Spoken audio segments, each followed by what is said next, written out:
Alors, je veux d'abord peut-être dire très clairement que j'ai expliqué la position de la France. Nous avons pris des engagements humanitaires et politiques très clairs, y compris d'ailleurs sécuritaires. Mais ce n'est pas la France qui apportera la solution. Et je le dis ici avec beaucoup de clarté et d'humilité. Et je pense que c'est à la fois l'honnêteté et c'est la condition pour pouvoir être heureux. Parce que si on attend trop de quelqu'un ou si on arrive là dans le sentiment qu'on pourrait résoudre tous les problèmes, on finit tous malheureux. C'est pas vrai. Bon, ensuite, je l'ai dit au président, moi je soutiens le processus. Je fais confiance aussi à l'engagement du président Lourenço. Et j'espère en quelque sorte ne pas avoir à aller jusqu'aux sanctions, parce que ça voudra dire que le chemin aura été respecté. Et je pense que tous ici dans cette salle, c'est ce que vous préférez. Parce que c'est ça qui permet d'éviter la guerre et de recouvrer une situation de stabilité. Enfin, sur les questions humanitaires, je voudrais distinguer deux choses. Il y a le pont humanitaire qu'on a décidé qu'on va financer de court terme, et il faut le faire parce que c'est livrer du matériel médical, de quoi se nourrir dans des situations d'urgence. Et ensuite, il y a la question de réfugiés et de déplacés, et je souscris à ce qui a été dit par le président, et nous accompagnerons ce mouvement sur à la fois le retour de ces populations vers des lieux qui auront été libérés par les M23. Puis le président m'a aussi parlé d'autres camps de réfugiés, cette fois-ci côté Rwandais. Sur ce qui est des élections à venir, il y a un calendrier, il y a un engagement. La France a toujours été très claire, c'est-à-dire là aussi, je pense que si on veut que les choses marchent, il faut partir avec de la confiance et se donner les moyens de la confiance. Et donc qu'il y ait un processus loyal, qu'il y ait une commission nationale indépendantes qui suivent le processus, avec des personnalités incontestables d'un point de vue politique et neutre, et qu'il y ait des systèmes d'enregistrement et d'organisation du vote qui soient aux meilleurs standards, et qu'il y ait des observateurs régionaux, internationaux, déployés partout, avec peut-être d'ailleurs une association des communautés religieuses pour que de manière très locale, il puisse y avoir des observations dans chaque bureau de vote, et qu'il y ait un processus de confiance qui soit mis en place. Donc moi, j'ai confiance en cela. Je sais combien le président Tshisekedi, qui est le fruit d'une alternance politique, est attaché à la clarté démocratique. Il n'y a aucune raison pour que les choses ne se passent pas dans les meilleures conditions. Et le rôle de la communauté internationale, c'est d'y aider en fournissant les moyens, la bonne organisation et le reste. Pour ce qui est de la France-Afrique, dont vous avez parlé, et de la fin de la France-Afrique et du fait qu'il n'y ait plus de France-Afrique, je ne suis pas sûr qu'on soit dans le meilleur pays pour en parler. Pas une façon de me défausser, mais c'est une réalité, là aussi. Mais qu'est-ce que ça veut dire? Ça veut dire qu'on assume tout et qu'on part d'un nouveau pas. Le président Sassou Nguesso est président depuis longtemps dans son pays. Bon, c'est pas le choix de la France. Ça fait 14 ans qu'il n'y avait pas eu un président français qui était là-bas, et c'est normal que ce ne soit pas le choix de la France, parce qu'il se trouve qu'il n'est pas président français. Donc, quand on va au Congo-Brazzaville, parce qu'il faut humilier personne quand on fait une tournée régionale, ça ne me choque pas particulièrement que le président français rencontre le président du Congo. Voilà. Alors après, la question, c'est qu'est-ce qu'on lui dit? C'est pas pour lui servir la soupe. Et donc, j'ai tenu un discours cohérent avec ce que je vous disais lundi, qui est celui de bâtir des nouveaux partenariats. Une politique pour le climat et la forêt qui correspond à nos ambitions et l'application de ce qu'on a lancé à Libreville, une politique culturelle nouvelle en défendant justement les artistes, y compris les plus insolents et les plus innovants, de nouveaux partenariats en matière économique pour les petites et moyennes entreprises, pour faire davantage là-bas, et améliorer le cadre d'affaires, ce que je lui ai demandé parce qu'il n'est pas bon aujourd'hui. Donc c'est une politique exigeante, sincère, d'avenir. Voilà. Mais si on se met en quelque sorte dans une situation qui consiste à dire partout où il y a des dirigeants qui ne sont pas élus aux meilleurs standards démocratiques ou ceux qui nous plaisent, ou qui sont là depuis trop longtemps, il n'y a plus de déploiement de la France ou de partenariat, bah vous serez les premiers à m'expliquer le lendemain qu'il n'y a plus de politique de la France du tout et qu'il n'y a plus de présence de la France. Donc, on fait avec les dirigeants qui sont là, avec respect. Donc, il y a du respect, on en doit à la fois au président Sassou Nguesso et à son peuple.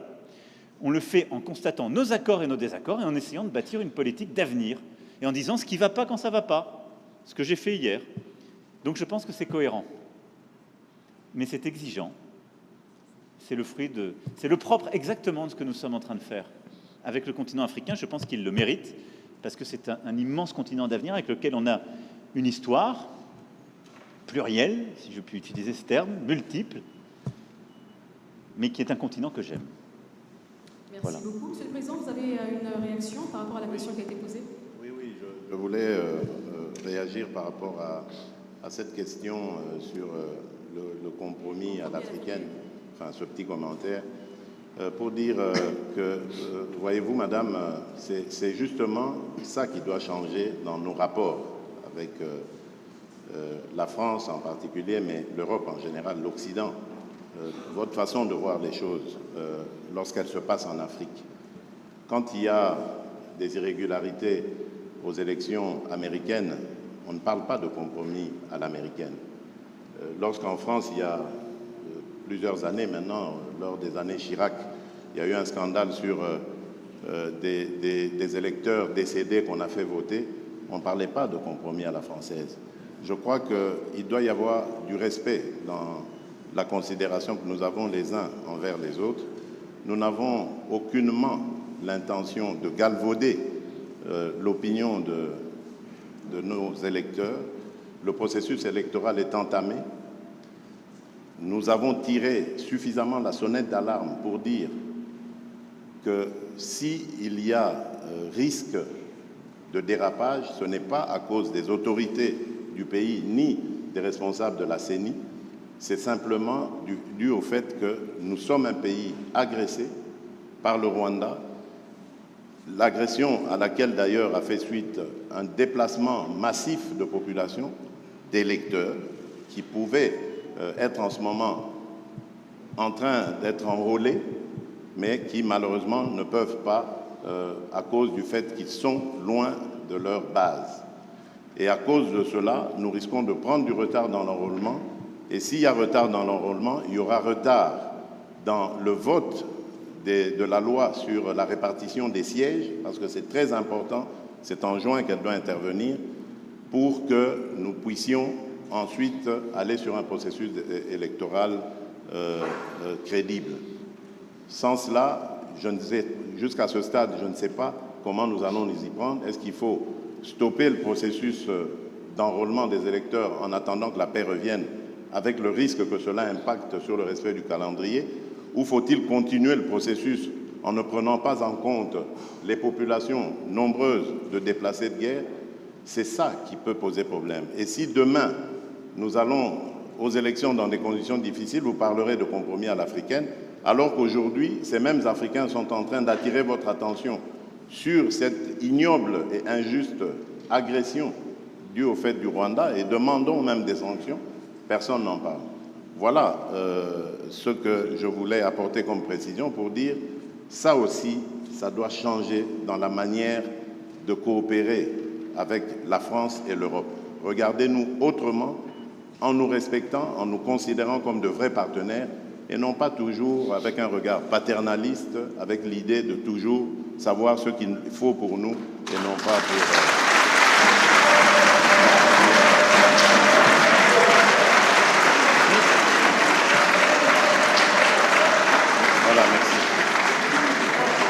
Je pense que le président Macron a une réaction. Malgré les vivas, si le président Tshisekedi m'y autorise, je voudrais apporter un commentaire au commentaire. Je m'explique. D'abord, je pense que c'est très bien parce qu'on lève beaucoup de malentendus à travers ce jeu de ping-pong. D'abord, je veux que vous sachiez que quand il y a des problèmes électoraux aux États-Unis d'Amérique ou en France, la presse française en parle. Elle les dénonce, elle l'explique, elle s'en saisit et elle en parle de manière aussi intraitable qu'elle le fait quand elle parle de vous. Donc il n'y a pas de double standard. Ce qui serait inquiétant, c'est si la presse française n'en parlait pas pour vous, mais elle en parle aussi pour nous. Elle ne parle pas de compromis. Non, mais elle parle de tout, elle parle de malversation quand il y en a. Elle parle beaucoup plus, elle va beaucoup plus loin, il n'y a pas de sujet. Elle essaie de dire la vérité, c'est le travail d'une presse indépendante. Et donc, il ne faut pas être choqué que la presse, quand elle a écho, quand elle entend des oppositions qui disent qu'il y a des problèmes, vous pose la question. Ce serait un double standard si elle disait « on est en Afrique, donc on ne pose même pas la question, ce n'est pas un sujet ». Non, elle pose la question, mais elle le fait aussi chez nous. Chez nous. Et il se trouve que chez nous, quand il y a des malversations politiques, je ne voudrais pas que des malentendus s'installent, y compris quand on fait référence au président Chirac, il y a des procès qui sont faits. Et les gens sont condamnés, parce qu'il y a une justice indépendante. Donc il y a une presse indépendante et une justice indépendante. Ça crée une démocratie qui est parfois vibrante. Alors je ne dis pas que c'est... on se fait attaquer, mais c'est très bien. Ça permet les alternances démocratiques et ça permet de bâtir par cette maïeutique une vérité. Ça, c'est la première chose. Ne croyez pas qu'il y a un double standard. Ça n'est pas vrai. Ne croyez pas que ce soit de l'irrespect. Ça n'est pas vrai. Parce que les journalistes français, européens ou américains posent les mêmes questions à leurs dirigeants chez eux. La deuxième chose, et ça me permet d'insister, parce que le président a parlé de la France en répondant à la question. Quand un ou une journaliste française pose une question, ça n'est pas le gouvernement de la France. Et c'est bien comme ça. Mais il ne faut pas tout confondre. Non, parce que non, mais c'est pas une position de la France. Je faisais allusion. Parce qu'il n'y a pas, il y en a eu. Je faisais allusion au propos de Le Drian. Lui, il est officiel français. Oui, mais le compromis à l'africaine, c'est Le Drian, c'est pas la journaliste. C'est exact, mais ce compromis. Mais cette formule, président, on sait d'où elle est sortie et on sait le contexte électoral. Non, mais on sait le contexte électoral. Et il n'y avait pas de caractère de mépris dans la formule de Jean-Yves Le Drian. À Nairobi, d'ailleurs, grâce à toi, on a pu s'expliquer avec lui. Et la France a beaucoup œuvré, vous le savez ô combien, pour qu'il y ait alors une alternance. Je voulais simplement vous dire qu'on est ensemble. Tsotsa Elongo, Tuko Pamoja, Tuji Pamwa, Betukele Kimvuka.